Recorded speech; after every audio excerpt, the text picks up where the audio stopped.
thank you to all the panelists for joining us here. Uh, to, s- yeah. To start off, I'll start with Mr. Kumar. You have been among the major players in the wind manufacturing segment. So, as panel is about an alternative India apart from solar, how do you see the trend in terms of wind energy so far? This segment has been there in India for a few decades now, but compared to solar, hasn't picked up as such. There's a renewed emphasis on the policy front for that. But how do you see the status of this wind energy segment right now in India? Thanks for having me here. I think you could say that the wind was the earliest pioneer in terms of renewable growth, and it started in the mid 80s and up until 2010-11. Wind was really going at a very, very fast clip, and if I remember right, I think we had already achieved about 15 to 18 gigawatt by then. But subsequently, when the solar prices started reducing and when there was a sustained thrust from the current dispensation in terms of promoting solar, wind had to take a backseat, and so much so that by 2017, when there was a sudden policy shift from the feed-in tariff regime to the reverse auction regime, the wind was practically taken out of the blades for the next 5 years, and the industry went into a deep funk. So after that, the government realized that, and the developers also realized that only just by relying on solar, it's not really going to help. So that is when we have seen that, wind has taken its true and important place in all of these auctions, whether you're going to take the FDREs or the multiple other types of auctions, WSH and things like that. So without wind, I mean, the whole concept of decarbonization or migrating to pure play RE segment is, inconceivable, and happy that, for people like us in the wind industry, for the last couple of years to see that wind is getting back to some level of its primacy and its importance as it is due. It's heartening, and we only hope and pray that this trend continues for the next few years before offshore also comes into play and we really have the entire value chain fully tuned up.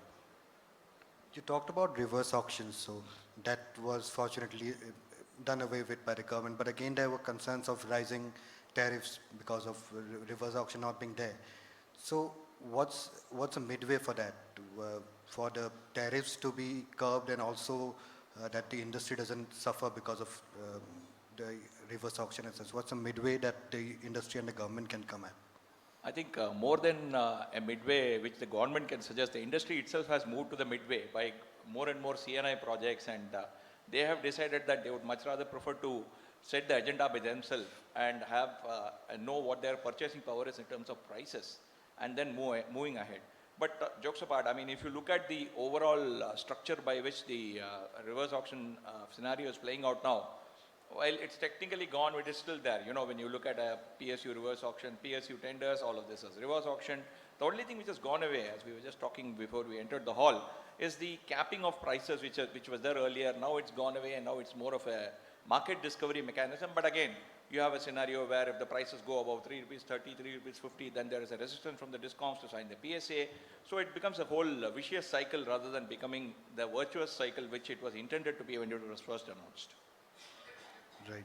So, Mr. Girdhar, you are in a space which is, despite it, we have known it for some time now, but it has not grown as such, CBG. So, we have seen policies like Satat and also blending mandates coming in. Why do you think this the segment hasn't taken off? EverEnviro, it in itself has made progress along with few other companies, but why do you think the segment hasn't taken off despite few of the policy measures being taken? So, I mean, we are listening to solar discussion, right, and the energy discussion before. I must say that CBG sector in the country is about 10 to 15 years behind that from a maturity perspective. We are still a nascent industry. First, let me answer that what we are doing, and I'll come to what is the gap in the industry. So we have already set up 5 projects of large scale in the country. Our largest project is in Indore, which is converting organic waste, city solid waste, into renewable natural gas, which is a perfect replacement for CNG or PNG or industrial use. So from the perspective of CBG as a renewable natural energy, or renewable energy is proven that it is a perfect replacement for CNG, for PNG in industry.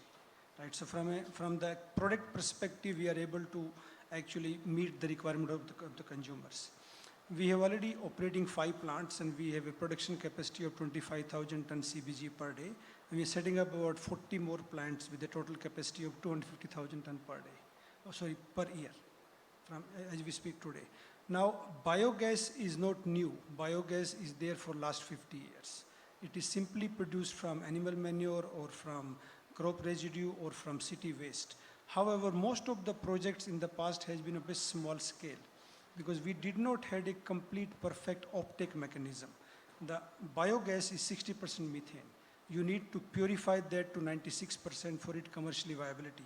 Smaller projects did not have that commercial viability because they were not able to purify it. Right? Once you are able to purify that, you are able to create a commercial uses of the product, and there is a commercial interest. So we moved from, let's say, self-use, house use to a commercial uses now. In the last 5 years, 4 or 5 years, multiple policy initiatives has come. You have said that Satat, as well as CBG mandate, as well as MNRE grants. So all that is now enabling the industry to come up. From a data point perspective, Denmark is the country where 40% of the fossil fuel-based gas has been already converted into renewable natural gas using various waste sources, whether it is coming from city or coming from agriculture industry or it is coming from crop residue.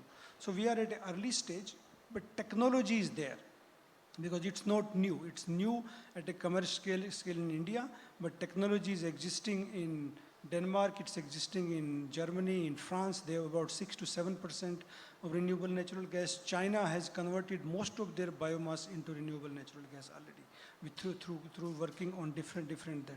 So technology is there. We are at a start of that, and I think that would be perfect answer.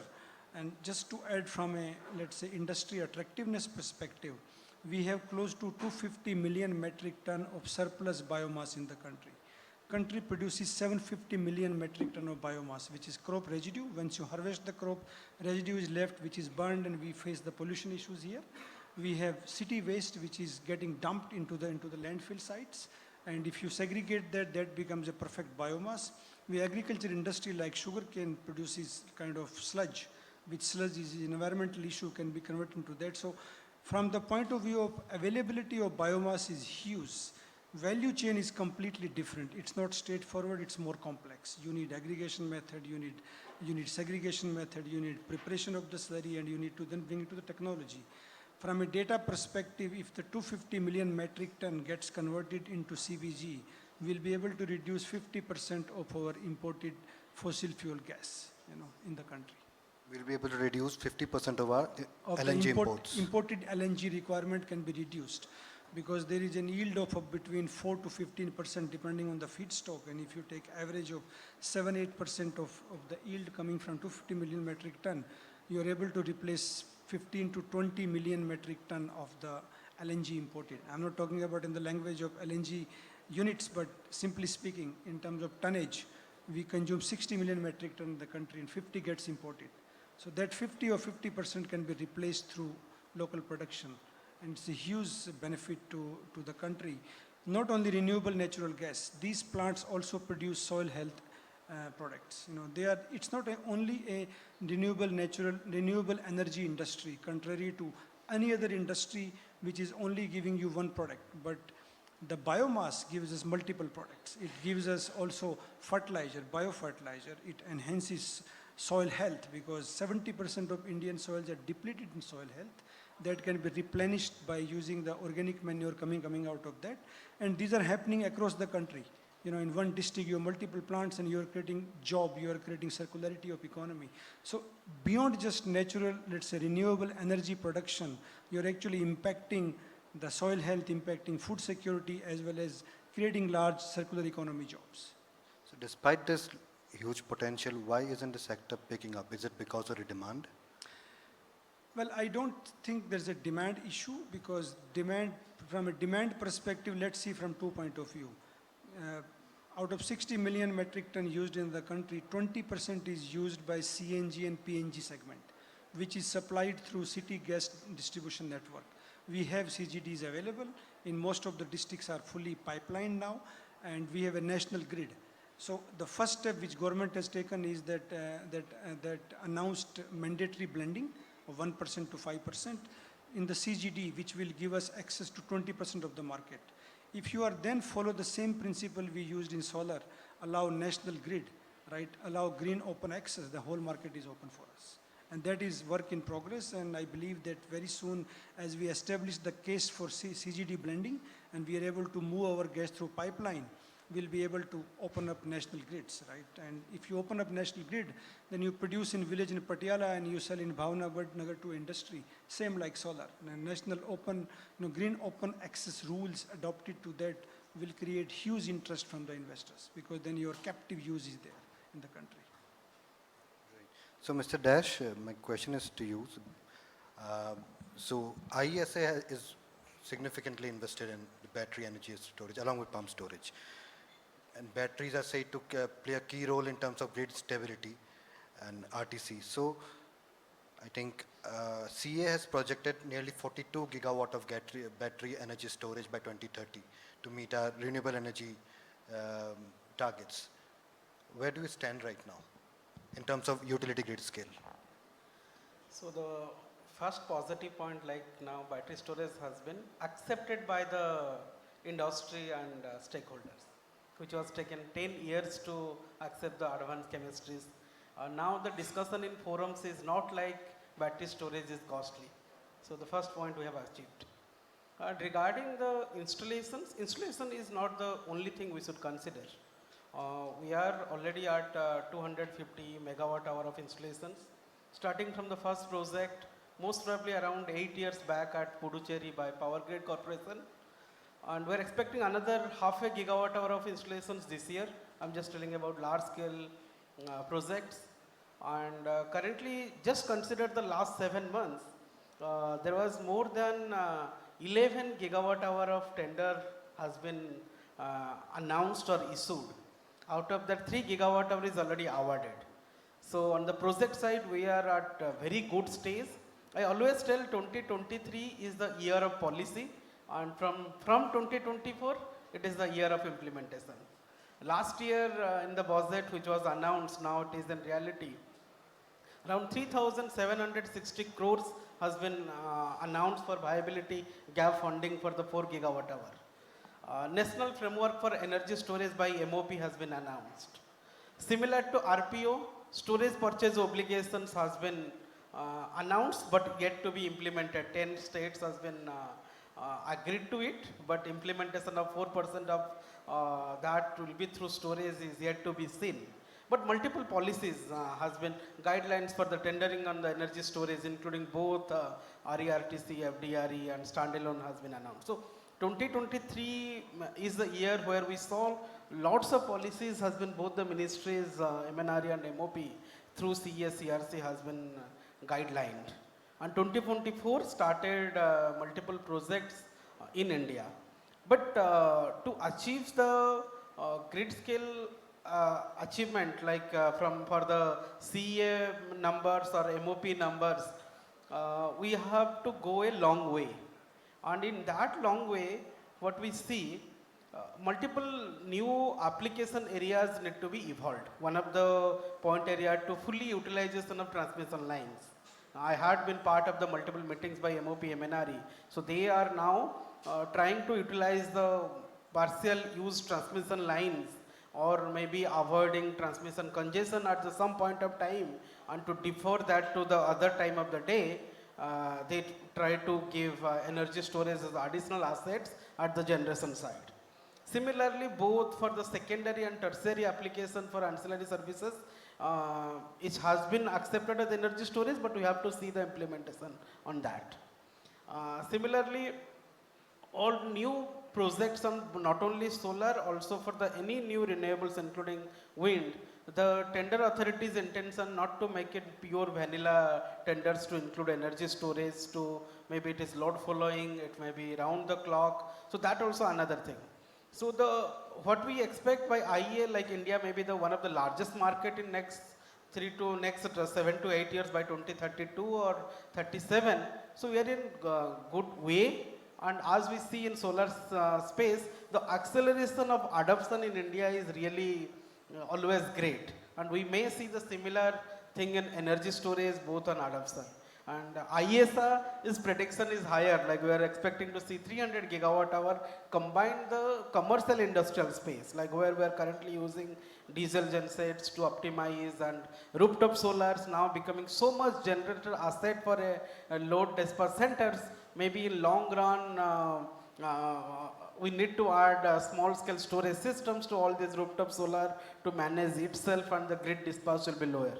So we are in correct way, and the acceleration is good, and hopefully we will achieve not only the CA target, beyond that. Right, as you said, this year you expect implementation to accelerate, right? A key reason of that would be the falling battery prices. That also comes from the fact that supply glut in China, that the supply glut is taking place in China, right? That, on the flip side, is it something negative for India that we are trying to establish our own battery energy storage manufacturing setups, and at that same time we are importing more from China given the fall in prices? It's an interesting question. For last 12 plus years, I am working in this space, and IESA is trying to create this market. And considering that fact, we are actually proud about energy storage and battery storage space. Within 10 years, we are got PLI. Within 10 years of industry evolutions, there are more than 10 companies are setting up gigafactories. There are not only for battery cell, beyond cell, the companies are setting up precursor materials like anode, cathode. Government is focusing on critical minerals recycling. So the whole ecosystem has been developed 10 years, and which was actually a dream for many of the industries. Considering that, the current prices for these tenders which has been awarded this year has multiple reasons for the price low tariff. It is not only due to the global battery prices has been fall down. There are other reasons, like few of the bidders who was getting the first few projects, they want to showcase to the world they have done the first one. So they have actually lowered the prices what need to be done. And also the few of the raw material prices has become stagnant after the COVID. So the battery prices has been lowered down. And India, the BSS system is somehow different than containerized systems, which is actually the cost of manpower has made lower the EPC of the storage projects compared to the global installations. That also led to the price fall. So there are multiple reasons for the price fall, but we cannot avoid the China's impact. Just tell you, 2022, last year, we have imported $1.2 billion import of lithium-ion batteries, which has been increased by 80% last year, but the significant change came from the first three leading countries who was sold batteries was China, Korea, Japan. But last year, there is new country came up to the picture. China, South Korea, Vietnam. Japan goes to the fourth. So we know Vietnam has very limited or no plants. So all these Vietnams are mostly coming from the other countries. So the China's percentage has been increased. I was in China just 1 week back. I saw multiple plants. So their capacity of manufacturing is multi-giga. So due to the automations, due to the large economy of scale, or maybe the compositions of the manufacturing process, how they are doing is led to the price fall. We are hearing the prices like $40 to $60, $70, which is per kilowatt hour for the cell price, which is actually the very low from our expectations too. So the prices has been fall down, and due to the same batteries is used for multiple applications. It is not like we have a different, very highly different batteries for the EV or stationary storage. When you are making the so big economy of scale manufacturing capacity at higher scale level, and now EVs are growing, so prices will fall down. And good part is India is also picking up on the same. Right. Mr. Kumar, you talked about offshore wind coming in, right? I think your current capacity is 1.5 gigawatt, and you have, obviously, there would be more, around 400 megawatt in the pipeline, if I'm right. So, one, in terms of onshore wind, which also is again getting a renewed push, what are your plans going ahead? Your vision in terms of onshore wind, and also with offshore wind, VGF coming in, and also bids for non-VGF. Are you looking at entering into offshore wind, maybe standalone or getting along with a foreign investor? So we have a total pipeline of close to 3 gigawatt, and our manufacturing capacity should be reaching about 1.2 gigawatt by end of this year. And the pipeline itself is not something which is needed to get done by a year or so. We've got the pipeline stretching all the way to 27, 28. Obviously, we are looking to ramp up this to 1.2 and maybe 2 gigawatt also going forward per year. So in terms of capacities. Our forward plans are fairly well established. We have already launched the 4 megawatt product, and we hope to get it commercial in the next 12 to 15 months. And we are also looking to see whether how much of value add we can do on the current 3 megawatt pipeline, because my expectation and the market expectation is that the 3 megawatt pipeline, 3 megawatt product will be a workhorse for the next many years for the Indian market, because our technology adoption curve is much, much poorer compared to the rest of the world, including countries like South Africa, which have already transitioned to 4x on the onshore side on a mass scale. Whereas now we are slowly migrating to 5 in certain pockets, because the use cases for 4 and 5 megawatt turbines are very, very limited. There are transportation challenges, and if you're going to look at 5x product, which is typically been launched in India, is a class 2 product, and it can only be used in specific geographies like Khavda, where it is currently being set up. Then there is a clear lack of policy on repowering, where states and the MNRE are at loggerheads with each other, with pretty much like many of the policy initiatives. So our goal going forward is clearly focusing on the onshore side.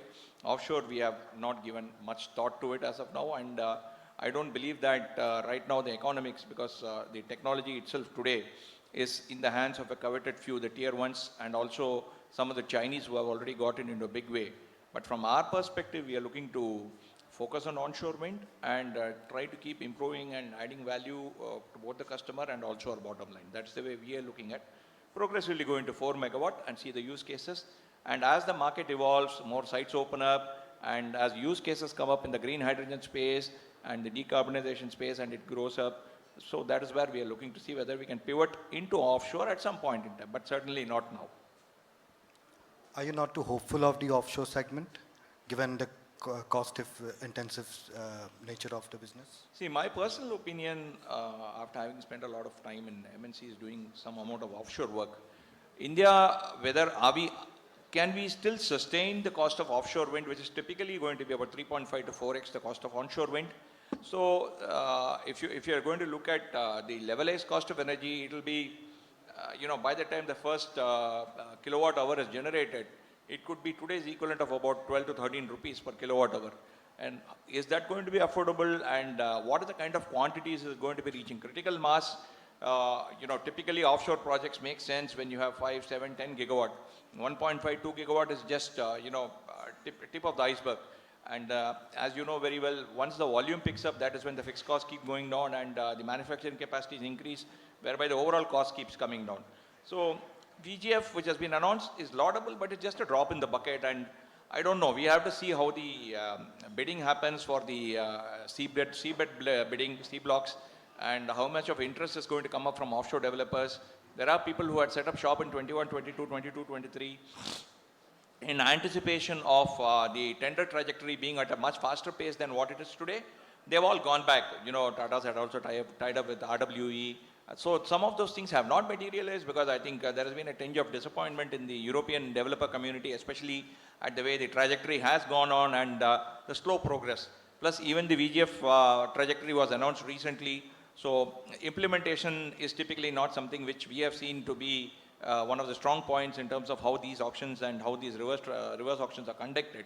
So, time will tell how that is going to work. That would be my answer on this. Yeah. Right. Mr. Girdhar, in the CBG space, how has been the scenario in terms of investments coming in? And also, I wanted to ask specifically, what would be your investment going to the 40 upcoming plants that you have planned? Two questions there.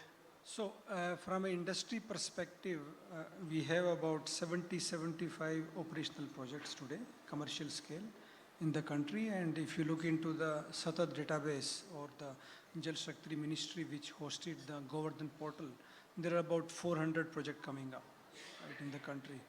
Now, each, let's say, ton per day production, you require anything between 6 to 8 crore per ton of production capacity. So let's say we are setting up in the next 3 years a total production capacity of about 600 to 700 tons per day. So looking at an investment plan of upward of 5,000 crore. A timeline for that? Pardon? Any timeline for that? In the next 3 years, till 2028. 2028. So now the large player have also entered the game. We were honestly the first in the country to go for the commercial scale projects. And in the last 1-2 years, there are multiple large players have entered the game, and its interest is growing, knowing that there is a clear-cut need, demand is always there, but the enablement, the value chain enablement, the policies are now taking shape. It is also, I must say that it is still very early stages, because the entire business model need to be proven on the ground from a full-scale commercial perspective. Because the key requirement for CBG project is a raw material, and 70% of raw material is agricultural raw material. Now, agricultural raw material has to be collected from the farmers, and how it will be priced going forward, longer term, is a question mark. However, today it is going into wastage. It is actually getting burned. So you go to a farmer and he's today burning it. It's a commercial viability, but as the capacity goes up, how would the pricing of CBG happen? What would be the benchmark? If you keep a benchmark of global energy prices that follow geopolitical curve, right? And the price is more volatile, and it's a manufactured gas. So certain kind of, let's say, access to sales through national grid, which allow industry stability, as well as certain kind of mechanism to fix a floor price based on the feedstock, would help the industry to grow. So 300-400 project, I would say, is a start.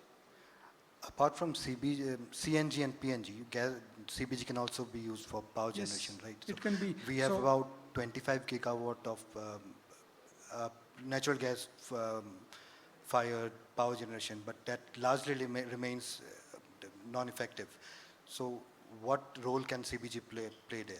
Well, I think the way, I don't know, I'm not a power expert, but the way I understand that imported gas price is a barrier, because you have other feedstock you can produce, coal or others, or today with solar.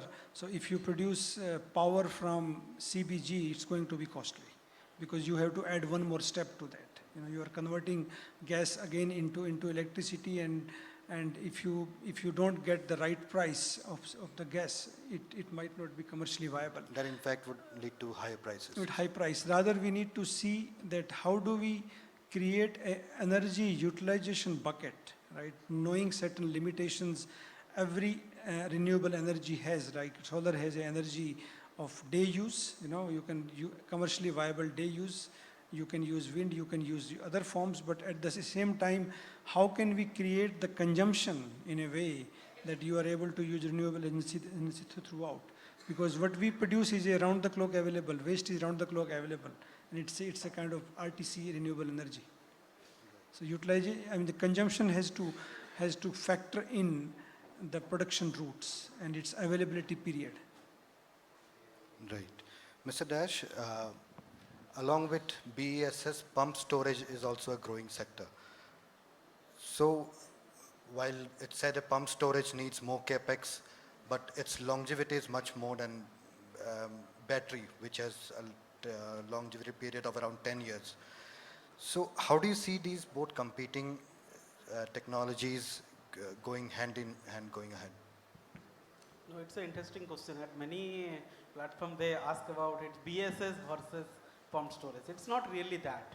Pump storage is one of the oldest and one of the largest installed storage system across the globe. So in India will not be different the same. Yes, we had some bottleneck earlier years where more than 40% of pump storage projects installed as not operational, but the new age pumped storage projects are somehow different with government special pumped storage policies.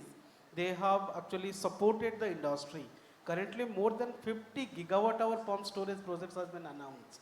Yet to see, because as you mentioned already, the capex and the installation time is higher. We have to see how they are operational.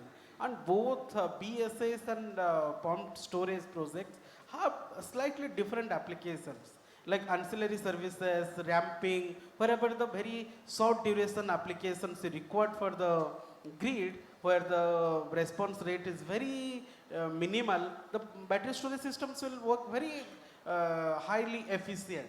That doesn't mean that pump storage cannot work. So it is efficient. Similarly, for the shifting applications like solar, or maybe you can store for a long durations, energy storage for pumped hydro storage is cheaper. So both will remain, and we see government support for both the industries. And as IESA, we work on both the space, like Greenco, Adani, and many other companies are now actually leading the pumped hydro storage projects in India. We have to see how it is implemented in India and how it is operational.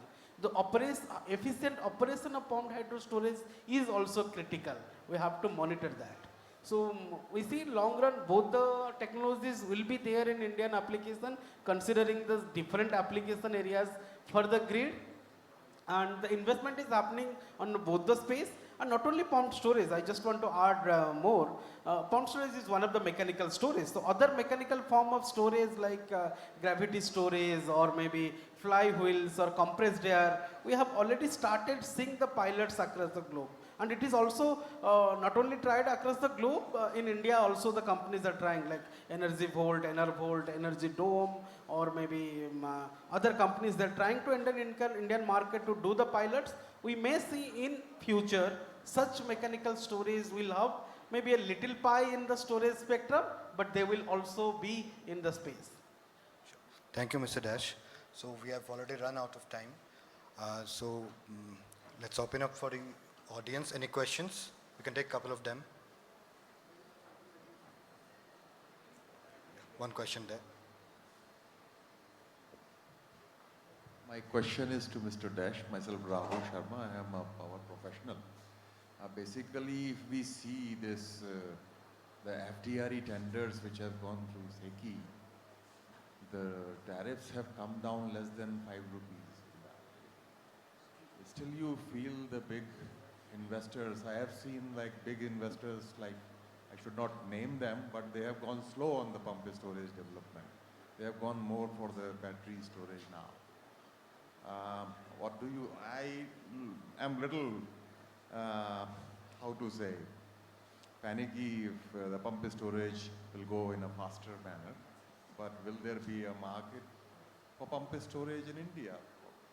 As you say, 50 gigawatt is announced, how much of that will be on the ground? Okay, so I will iterate the same statement. Both will be there. Maybe some have high growth rate, some have low growth rate. And the current price point, what you see, I may not see the future price of battery storage projects will go on similar decline path.